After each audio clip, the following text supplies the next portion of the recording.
What is going on, guys? The NFL Combine gives prospects a great chance to enhance their value ahead of the draft. At the same time, the Combine is a place where many notable talents struggle, often hurting their draft value. Of course, some players who aced the Combine didn't end up performing well at the NFL level, while others who struggle miserably went on to show that the Combine doesn't always define how your career will play out. Here is a look at the 5 worst and 5 best NFL Combine performances of all time. But first, some honorable and dishonorable mentions. Honorable mention, John Ross. East Carolina running back Chris Johnson broke the 40-yard dash record at the 2008 Combine with a time of 4.24 seconds. That record would last for an impressive 9 years, until John Ross showed up at the 2017 Combine. The lightning-fast Washington wide receiver broke Johnson's record by recording a 40-yard dash time of 4.22 seconds. Minnesota corner Jalen Myrick was second behind Ross at 4.28 seconds. Ross also recorded a superb 133-inch broad jump, which was tied for 5th. Unfortunately, calf injuries prevented him from performing in the 3-cone and 20-yard shuttle. Otherwise, Ross could have placed himself atop the leaderboards in those drills as well. He was drafted 9th overall by the Bengals in 2017, but injuries limited him to just 24 games over his first 3 seasons. Let's hope he'll be able to stay healthy and put his world-class talents to good use going forward. Dishonorable mention, Terrence Cody. On the bright side, Cody accomplished it all. He was a national champion at Alabama and a Super Bowl 47 champion with the Baltimore Ravens. But the 6'4" defensive tackle had a short-lived career that spanned from 2010 to 14, as he simply never managed to reach those high expectations. Cody weighed 354 pounds at the Combine. His 5.71 40-yard dash was only better than Dace Richardson's, who had 5.76. His 20.5-inch vertical jump was the worst among all participants. He had a 90-inch broad jump. Only 2 prospects recorded the worst number. His 8.193 cone drill and 5.03 20-yard shuttle times were right near the bottom as well. The Ravens still drafted him 57th overall in 2010. And again, Cody got the last laugh by winning a Super Bowl ring anyway. Now to the real list. Number 5 worst, Fred Smoot. One of the top cornerback prospects to come around over the past decade or so. Fred Smoot had the chance to showcase himself as a worthy first-round selection at the 2001 Combine. To say it didn't go as expected would be a massive understatement. Smoot earned first-team All-SEC selections in '99 and 2000. That was at Mississippi State, and he was a consensus All-American in the latter year. Now, cornerbacks aren't supposed to lift as much as linemen or linebackers, but Smoot only recorded a single 225-pound bench press rep at the 2001 Combine, which is pretty insane. That's the fewest ever for a Combine participant. That's right, only one player has performed one 225-pound bench press rep,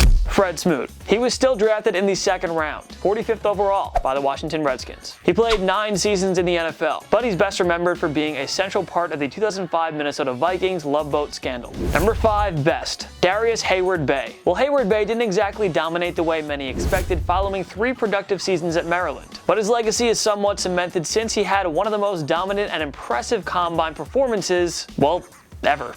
And when we say ever, we mean ever. At the 2009 Combine, Heyward-Bey displayed eye-catching speed for a big wideout at 6'2", 210 pounds. He and Arizona wideout Mike Thomas shared the top 40-yard times at 4.30, barely beating out the 4.31 ran by Deion Butler and Tequan Underwood. Heyward-Bey also posted a remarkable 38.5-inch vertical jump, which was the 5th best among wide receivers. Only 4 other guys at the position topped Heyward-Bey's 126-inch broad jump as well. And yet, despite his tremendous all-around performance here, Heyward-Bey just wasn't able to reach his full potential at the NFL level. He was drafted 7th overall by the Raiders, who know a thing or two about wasting young talents. That said, he did put together some decent seasons. In 2011, Heyward-Bey caught 64 passes for 975 yards and 4 touchdowns. Number 4 worst, Tom Brady. If there's one guy that showed how meaningless the Combine can be, it's none other than the 6-time Super Bowl champion and 3-time MVP himself, Tom Brady. Tom Brady's 2001 Combine photo has become iconic. Here's the skinny guy with no real athleticism whatsoever, who actually became the most accomplished player in NFL history, and basically sports history. Where do we start? Brady ran a 5.28 40-yard dash time. According to our calculations, that isn't fast at all for a guy who wants to be an NFL quarterback. There were a ton of defensive linemen and offensive linemen that had way better 40-yard dash times than Brady. That's crazy. He had a 24.5-inch vertical jump, which was tied for the 3rd lowest among all participants. The 2 guys that posted worse scores than Brady were offensive linemen. Brady's 99-inch broad broad jump was also among the absolute worst for all participants. Most of the guys who recorded lower scores were offensive linemen as well. So yeah, the only people Brady was out leaping on that day were a few 300-pound big men.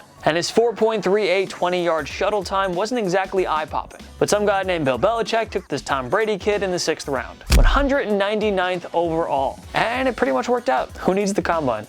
Come on. Number 4, best, J.J. Watt. Seeing how much he's dominated at the NFL level, it's impossible to understand how Watt didn't end up being a top 5 pick in 2011, especially when you consider the fact that he had one of the most impressive and convincing performances in combine history. His 4.84 40-yard dash probably didn't turn too many heads, until you realize that it was accomplished by a guy who's 6'5" and 290 pounds. He had a ridiculous 37-inch vertical jump and a 120-inch broad jump, which were among the leaders for pass rushers. This freak of nature had a 3-cone time of 6.88 and a 20-yard shuttle time of 4.21. And how about the 34 bench press reps, which placed him in a tie for 4th? Watt proved to be the complete package here, displaying phenomenal strength, speed, and agility for a man of his size. The Houston Texans drafted Watt 11th overall, and he emerged as one of the best defensive players of his era, capturing the 2012, 14, and 15 Defensive Player of the Year awards. I mean, I would say that's pretty good. Number 3, worst, Terrell Suggs. The combine is a big deal, but for those who need proof that it's not a complete indicator of how your career will pan out, look no further than Terrell Suggs. The future Hall of Famer had a downright brutal performance at the 2003 NFL Combine.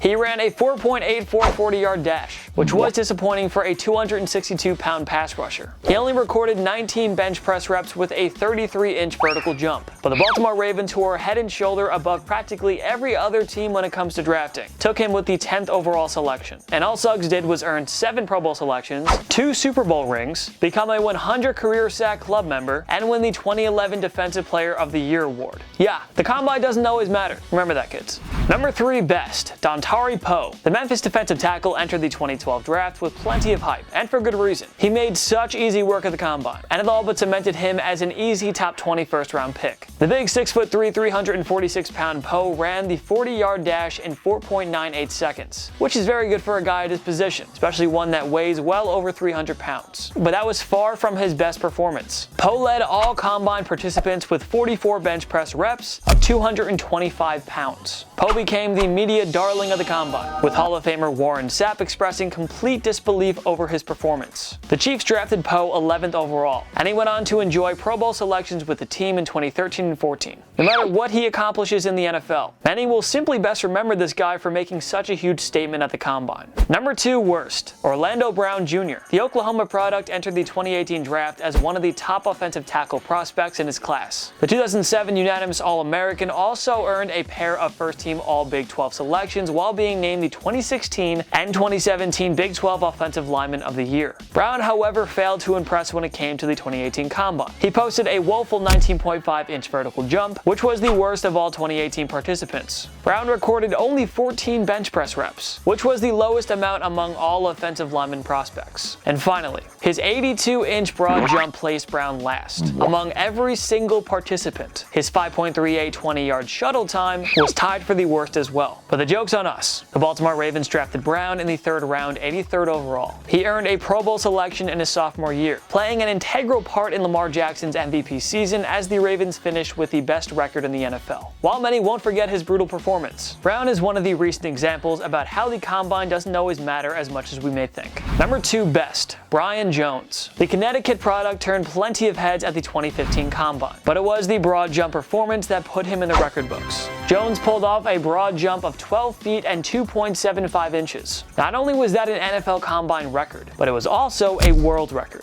beating out the previous record of 12 feet 2 inches, set back in 1968. Jones also ran an impressive 4.43 40-yard dash, which was among the top for defensive backs. His 44.5-inch vertical jump placed Jones second. He was tied for 11th in the 3-cone drill with a time of 6.78. Oh, and his 3.94 20-yard shuttle time was third, only behind Bobby McCain and Kevin Johnson. Jones was drafted 27th overall by the Cowboys in 2015, and he emerged as a mainstay in their secondary. secondary, earning a 2018 Pro Bowl selection after helping them win the NFC East Division. And in case you're wondering, as of the release of this video, Jones is still the broad jump world record holder. Number 1 worst, Maurice Clarett. Clarett had the skill set to be a perennial Pro Bowl running back, but legal troubles unfortunately ruined a promising career. The 2002 Big Ten Freshman of the Year award winner was dismissed from Ohio State due to several off-the-field incidents, including a heated shouting confrontation with one of his coaches. He had the chance to redeem himself and show his value at the 2005 Combine, but he infamously appeared completely out of shape. He ran 40-yard dash times of 4.72 and 4.82 seconds, which are awfully slow for a running back. ESPN noted that there were 4 300-plus pound offensive linemen who ran times that were faster than 5 seconds. After a brutal display in the 40-yard dash, he simply left the Combine and didn't perform the remainder of the drills. That didn't stop the Denver Broncos from selecting him in the 3rd round, 101st overall in 2005. The Broncos' decision to take a chance on him shocked everybody, with many expecting him to be a 7th round selection. Being out of shape, rusty, and injured, he never stood a chance, and the Broncos released him before the 2005 season. No other team signed him, and he sadly continued to run into legal problems off the field, following several arrests and a robbery conviction. He finally turned his life around and began his own mental health agency while working in the 2018 Ohio gubernatorial election.